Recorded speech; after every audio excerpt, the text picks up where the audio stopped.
যুদ্ধবিরতি ভেস্তে দিয়ে গত 18 মার্চ থেকে গাজায় নতুন করে হামলা চালাচ্ছে ইসরায়েল। এবারের হামলার ভয়াবহতা আগের সব রেকর্ড ছাড়িয়ে গেছে। টানা প্রায় 18 মাস ধরে চালানো আগ্রাসনে নিহত হয়েছেন 62,000-এরও বেশি মানুষ। তারপরেও যুদ্ধবিরতি নিয়ে দীর্ঘদিন ধরে অচলাবস্থা চলে আসছে ইসরায়েল ও ফিলিস্তিনের স্বাধীনতাকামী সংগঠনের মধ্যে। তবে এবার গাজা ইস্যুতে সুর নরম করেছে ইসরায়েল। ফিলিস্তিনি সশস্ত্র গোষ্ঠীর সঙ্গে যুদ্ধবিরতি করতে নিজেদের কঠোর অবস্থান থেকে ইসরায়েল নমনীয় হয়েছে বলে জানিয়েছেন সংশ্লিষ্ট দুটি সূত্র। বিস্তারিত থাকছে সাজিদা রহমানের প্রতিবেদনে। চলতি বছরের 19 জানুয়ারি ইসরায়েলের সঙ্গে ফিলিস্তিনের স্বাধীনতাকামী সংগঠনের যুদ্ধবিরতি চুক্তি হয়েছিল, কিন্তু 18 মার্চ চুক্তি লঙ্ঘন করে গাজায় ব্যাপক হামলা চালায় নেতানিয়াহু প্রশাসন। ওয়ালটন আবারও মিলিয়নিয়ার অফারে ওয়ালটন ফ্রিজ কিনে আপনিও হয়ে যেতে পারেন মিলিয়নিয়ার। এরপর থেকে ফিলিস্তিনের স্বাধীনতাকামী সংগঠন ও ইসরায়েলের মধ্যে আবারও যুদ্ধবিরতি চুক্তি করতে চেষ্টা চালাতে থাকে মধ্যস্থকারী দেশ কাতার ও মিশর। তবে ইসরায়েল জানায় যুদ্ধবিরতির পুনর্স্থাপন করতে তাদের 11 জীবিত জিম্মিকে মুক্তি দিতে হবে, কিন্তু ফিলিস্তিনের স্বাধীনতাকামী সংগঠন জানায় তারা 5 জিম্মিকে মুক্তি দেবে। ওই সময় দুই পক্ষের কেউই কোনো ছাড় দিতে রাজি হয়নি। এই অচলাবস্থা কাটাতে মিশর একটি নতুন প্রস্তাব তুলে ধরে, যাতে 8 জন জীবিত জিম্মি মুক্তির বিষয়টি উল্লেখ ছিল। এ নিয়ে চলমান হামলার মাঝে মার্কিন প্রেসিডেন্ট ডোনাল্ড ট্রাম্পের সঙ্গে বৈঠক করেন ইসরায়েলের প্রধানমন্ত্রী বেনিয়ামিন নেতানিয়াহু। এরপর ইসরায়েল তাদের পূর্বের দাবিতেই কিছুটা নমনীয় হন বলে জানিয়েছেন কর্মকর্তারা। শুক্রবার বিষয়টি সম্পর্কে অবগত দুই কর্মকর্তা টাইমস অফ ইসরায়েলকে এই তথ্য জানিয়েছে। বৃহস্পতিবার ইসরায়েল কায়রোর সর্বশেষ প্রস্তাবের জবাব মিশরের মধ্যস্থকারীদের কাছে জমা দেবে।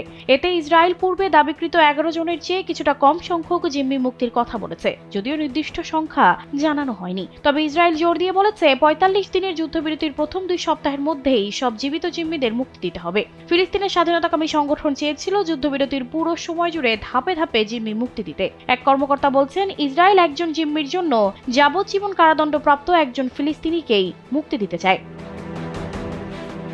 ইসরায়েল তাদের প্রস্তাবে আরও জানিয়েছে, যুদ্ধবিরতি শুরু হলে গাজা থেকে তারা অবরোধ তুলে নেবে এবং সেখানে মানবিক সহায়তা প্রবেশ করতে দেবে।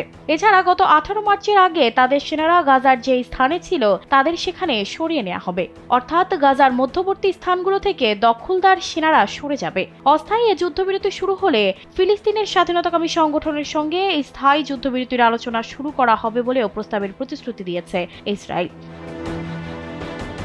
ফিলিস্তিনের স্বাধীনতাকামী সংগঠন প্রথম থেকে ইসরায়েলের সঙ্গে স্থায়ী যুদ্ধবিরতি চেয়ে আসছে। এর আগে জানুয়ারিতে যে যুদ্ধবিরতি হয়েছিল ওই সময় তারা বিশ্বাসঘাতকতা করে এবং আলোচনা না করে উল্টো 18 মার্চ থেকে পবিত্র রমজান মাস চলাকালীন গাজায় ব্যাপক হামলা শুরু করে। শুধুমাত্র ওই দিনই ইসরায়েলি হামলায় গাজায় 400-রও বেশি মানুষের মৃত্যু হয়। যেহেতু ওই সময় বিশ্বাসঘাতকতা করেছিল, তাই এখন ইসরায়েলের লিখিত বা মৌখিক প্রতিশ্রুতিকে পর্যাপ্ত মনে করবে না ফিলিস্তিনের স্বাধীনতাকামী সংগঠন।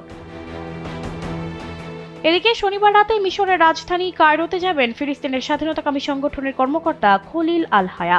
তার সঙ্গে থাকবেন তার অন্য প্রতিনিধিরাও। মিশর খলিল আল হায়ার কাছে ইসরায়েলি প্রস্তাবটি পৌঁছে দেবে। সংশ্লিষ্ট ওই 2 জন কর্মকর্তা জানিয়েছেন, ফিলিস্তিনের স্বাধীনতাকামী সংগঠন ইসরায়েলের বেশিরভাগ দাবি মানবে না হয়তো। এ কারণে খুব শিগগিরই যুদ্ধবিরতি হওয়ার সম্ভাবনা নেই। সাজিদা রহমান, কালবেলা।